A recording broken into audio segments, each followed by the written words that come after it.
Hello students, welcome to एमआरजेन public school classes. आज हम क्लास 7th में हिस्ट्री का लेसन 4 डिस्कस करेंगे, जिसका नाम है Mughal empire. First of all हम देखेंगे कि ये मुगल्स कौन थे। अगर मुगल्स की वंशावली को देखा जाए, यानी कि वंशज को देखा जाए, तो ये दो साइड से बिलोंग्स करते थे। मदर साइड से ये चंगेज़ खान और फादर साइड से ये तैमूर के वंशज को।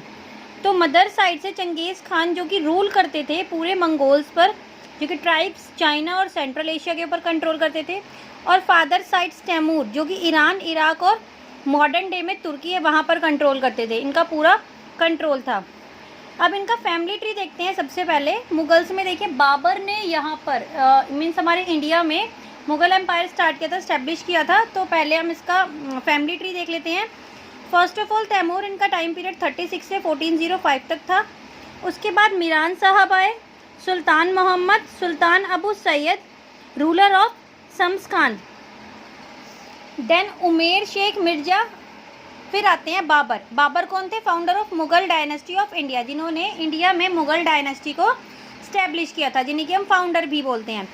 तो why Mughal emphasis on their Timurid and non Mongolic descent. अब ये जो मुगल्स थे ये खुद को मंगोल्स कहलाना पसंद नहीं करते थे। क्यों नहीं करते थे? पहले तो ये कि चंगेज़ खान की साइड से भी बिलोंग करते थे।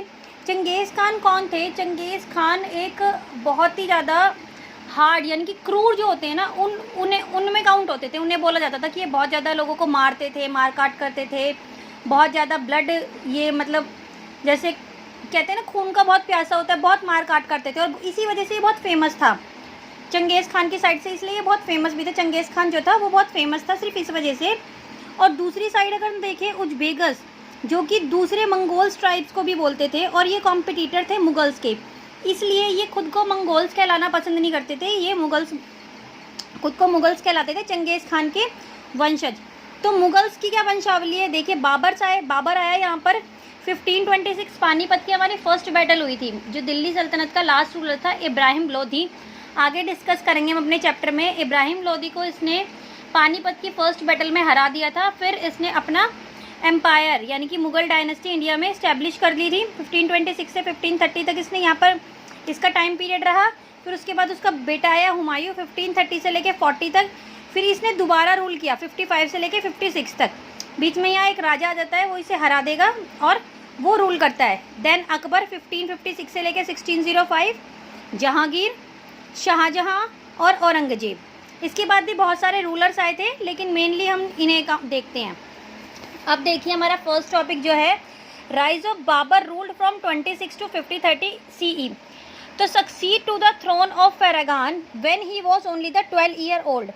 किसका सक्सेसर था ये? फरगान का था। इसे जब मुकुट दिया गया था, मतलब राजा बनाया गया था, ये सिर्फ 12 साल का था।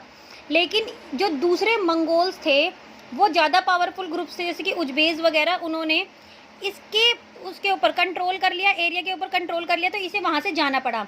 फिर इसने 1504 में काबुल के ऊपर अटैक किया और वहाँ पर अपना पूरा कंट्रोल स्टैब्लिश किया। देन 1526 में ये कहाँ आता है? दिल्ली में इब्राहिम लोदी को इसने पानीपत की फर्स्ट बैटल में हरा दिया, और इसने दिल्ली और आगरा के ऊपर अपना कंट्रोल कर लिया, कैप्चर कर लिया। He founded the Mughal empire. Then he founded the Mughal empire. अब मुगल ट्रेडिशंस क्या थे देखिए। मुगल्स में ट्रेडिशन इस तरीके का था कि जैसे कि ये रहता है कि जो एल्डर सन है वो ही इनहेरिट तरीके से सब कुछ उसी के कंट्रोल में रहेगा। नहीं, मुगल्स इस चीज़ में बिलीव नहीं करते थे। इवन वो बिलीव करते थे कि जितना भी हमें लूटने के बाद सामान मिला है वो डिवाइड किया जाएगा, सबको इक्वली, सभी को डिवाइड किया जाएगा। तो मुगल्स इस चीज़ में बिलीव करते थे। फिर है मुगल्स के साथ राजपूत जो और दूसरे रूलर्स थे, जैसे कि राजपूत थे, मराठा थे, उनके साथ इनके रिलेशनशिप कैसे थे। यानी कि जब इन्होंने इंडिया में आके अपना कंट्रोल करना स्टार्ट किया, डायनेस्टी स्टार्ट हो चुकी थी मुगल्स की, तो जो यहाँ पे ऑलरेडी इंडिया में हमारे रूलर थे उनके साथ इनके रिलेशनशिप कैसे थे देखिए। ये Mughals campaign against the other rulers, Mughal rule also join the Mughals voluntaries, Rajput married their daughter the Mughals families, Rajput receive his position Mughal court, even defeated ruler were treated honorable by the Mughals. Many defeated ruler were given their land वतन back the assist वतन जहांगीर। इसमें क्या था देखिए, बहुत से जो Rajput ruler थे जिनकी मुगल से लड़ाई भी हुई थी, उन्होंने हारने के बाद राजपूत ने उनके साथ गंदा ट्रीट नहीं किया, उन्हें ऑनरेबल ट्रीट किया गया उनके साथ। इवन उन्हें एक पोजीशन प्रोवाइड कराई गई उनके अपने कोर्ट में, अपने दरबार में उन्हें एक अच्छी पोजीशन भी प्रोवाइड कराई जाती थी। लेकिन इनके साथ क्या होता था, इन्हें इनका पोर्शन वापस दिया जाता था एक एग्रीमेंट के साथ। एग्रीमेंट में क्या था कि तुम्हें इसके बदले में हमें कुछ देना होगा, ठीक है। इवन बहुत सारे जो राजपूत थे उन्होंने अपनी डॉटर की शादी भी की थी मुगल्स की, जैसे कि आप जोधा अकबर को देख सकते हैं। आपने जोधा अकबर जो है कि अकबर एक ये मुगल रूलर था और जोधा जो है वो राजपूत की डॉटर थी, तो उन्होंने अपनी बेटी की शादी करी थी अपने रिलेशनशिप अच्छे बनाने के लिए। नेक्स्ट है इनका एडमिनिस्ट्रेशन काम किस तरीके से था। देखिए मेनली इन्होंने 3 पार्ट में डिवाइड किया हुआ था, मनसबदार, जमींदार और सूबेदार, ये 3 पोजीशंस होती थी। अब मनसबदार होता क्या था, कौन था मनसबदार। देखिए मुगल्स इनरोल करते थे सर्विसेज, इन सर्विसेज के अकॉर्डिंग इन्हें एक पोजीशन प्रोवाइड कराई जाती थी जिनको नाम दिया जाता था। तो the term mansabdar refer to individual who hold the mansab means a position of rank के अकॉर्डिंग उन्हें पोजीशन प्रोवाइड कराई गई है, वो उस पोजीशन को होल्ड करके रखेंगे और सारी रिस्पॉन्सिबिलिटी उन्हीं के ऊपर होंगी। और जो अपॉइंट किए जाते थे उनका बैकग्राउंड तुर्की भी थे, मतलब तुर्की लोग भी थे जो जिन्हें मनसबदार की पोजीशन प्रोवाइड कराई जाती थी, ईरानी भी थे, अफगानी भी थे, राजपूत भी थे और मराठा भी थे। अब देखिए मनसबदारी सिस्टम क्या होता है।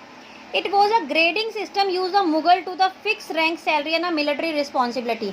ये ग्रेडिंग सिस्टम होता था जिसकी ग्रेड जितनी ज़्यादा होती थी उसकी सैलरी उतनी ही ज़्यादा होती थी। जैसे कि अकॉर्डिंग 5000 की सैलरी, 5000 रैंक जिसकी है उसकी सैलरी ज़्यादा होगी कंपेरिजन टू 1000 रैंक की। और ये लोग क्या करते थे, rank and salary were determined by the numerical value हो गई जिसे कहते थे zat. The higher zat is higher noble and position salary, यानी कि जिसकी इतनी हायर रैंक होगी उसकी ज़्यादा हायर पोजीशन भी होगी और सैलरी भी होगी। एवरेज सिविल और military officer was given a mansab, हर मिलिट्री और सिविल ऑफिस में मनसब की पोजीशंस होती थी। इन अकबर के टाइम पे 29 मनसबदार थे जिसमें 5000 तक जट रैंक थी। अब देखिए इन मनसबदार के फंक्शंस क्या थे, काम क्या करते थे। इन एक specify the mansabdar were require of the maintain a specify number of सवार, घुड़सवार जो कि घुड़सवार होते थे जो कि उसमें मिलिट्री में यूज होते थे। Cavalry man and increasing the military strength in the ruler. Cavalries man were the registered and horse were branded. तो ये सारा मिलिट्री का जो काम होता था इन सबको ये मेंटेन करके रखते थे। हॉर्स की ब्रांड देखते थे किस तरीके का हॉर्स है, सारी चीज़ें इनके अंडर में रहती थी। तो mansabdar receive there salary, mansabdar इनकी सैलरी किसके थ्रू रिसीव करते थे, रेवेन्यू के थ्रू, और बाद में वही इन्हें अलॉट भी करते थे। तो salary as a revenue as call the jagir, they were not the owner of the jagir, they had to right to collect revenue for the jagir. A Mansabdar did not reside the administrative Jagir, they served the some of other part of the country. These Jagir were carefully assessed so that their revenue were roughly equal to the salary of the Mansabdar. ये salary ने provide नहीं करते थे, even एक रफली ये बना के रखते थे कि इन लोगों को इतनी इतनी प्रोवाइड करानी है। अब इसमें इंटरेस्टिंग फैक्ट क्या था, देखिए जब औरंगजेब का टाइम पीरियड आया तो ये इंक्रीज हो गए थे मनसबदार। अभी हमने क्या पढ़ा था कि 29 थे, अकबर के टाइम तक 29 थे, अब यहाँ 79 मनसब हो जाते हैं। As a result they had to wait for a long time before the. अब आप ये देखिए भाई, जो रिसीव यानी कि इन्हें एक लैंड वाला पोर्शन दिया गया है मनसबदार को कि वहाँ से तुम अपना रेवेन्यू कलेक्ट करोगे और उसी में तुम्हारी सैलरी प्रोवाइड, उसी के अकॉर्डिंग तुम्हारी सैलरी होगी। अब यहाँ मनसबदार तो इंक्रीज हो गए लेकिन लैंड वाला पोर्शन तो उतना ही है। तो अब जो मनसबदार होते थे उन्हें वेट करना पड़ता था किसके लिए, कि कब उन्हें लैंड पोर्शन मिलेगा और कब उन्हें उनका वो रेवेन्यू कलेक्ट करके अपने सैलरी उससे निकालेंगे। तो actual revenue collect from jagir was often the granted. As the result jagirdar और mansabdar started collecting a much. तो इस वजह से क्या करते थे, ज़्यादा से ज़्यादा रेवेन्यू कलेक्ट करने लगे थे। Aurangzeb was unable to control this, peasantly suffered, और औरंगजेब इसे कंट्रोल नहीं कर पाया था। अब हमारा सेकंड है जमींदार। भाई जमींदार कौन होते हैं, देखिए जमींदारी सिस्टम्स हमने 6th में थोड़ा सा मैंने इंट्रो दिया था, हमने पढ़ा था सिविक्स में। तो जमींदार क्या थे, zamindar the Mughal use the term of zamindar to describe the intermediary whether they were local headman of the village और पावरफुल चीफमैन। जो लोकल हेडमैन होते हैं, विलेज के जो हेड होते हैं उन्हें बोला जाता है। तो the function was collected tax of a peasant and submit the same of the central government revenue department. तो ये क्या करेंगे, जो लोकल पीपल होते हैं जैसे कि किसान वगैरह होते हैं, उनसे रेवेन्यू कलेक्ट करेंगे, एक अमाउंट कलेक्ट करेंगे और वो अमाउंट कलेक्ट करके फिर वो गवर्नमेंट यानी कि जो राजा होता है उसे देंगे। मीडिएटर कौन होगा इनका, पीसेंट का और मुगल का, जमींदार। भाई जमींदार इनसे कलेक्ट करेगा और इन्हें देगा, ठीक है।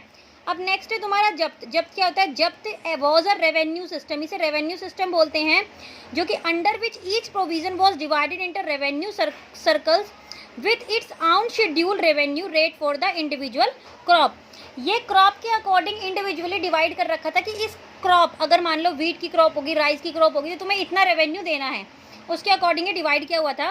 तो Akbar revenue minister Todarmal carried out a careful survey of crop yield from the 10 year period. तो क्या होता था, जो अकबर का रेवेन्यू मिनिस्टर था उसने 10 ईयर का एक सर्वे किया था जिसमें उसने क्रॉप्स को देखा और क्रॉप्स के अकॉर्डिंग उसने ये चीज़ डिवाइड की कि अगर हम दो क्रॉप को भी एक साथ प्रोड्यूस कर रहे हैं तो दोनों क्रॉप का अलग अलग रेवेन्यू अमाउंट फिक्स होगा, सेम नहीं होगा।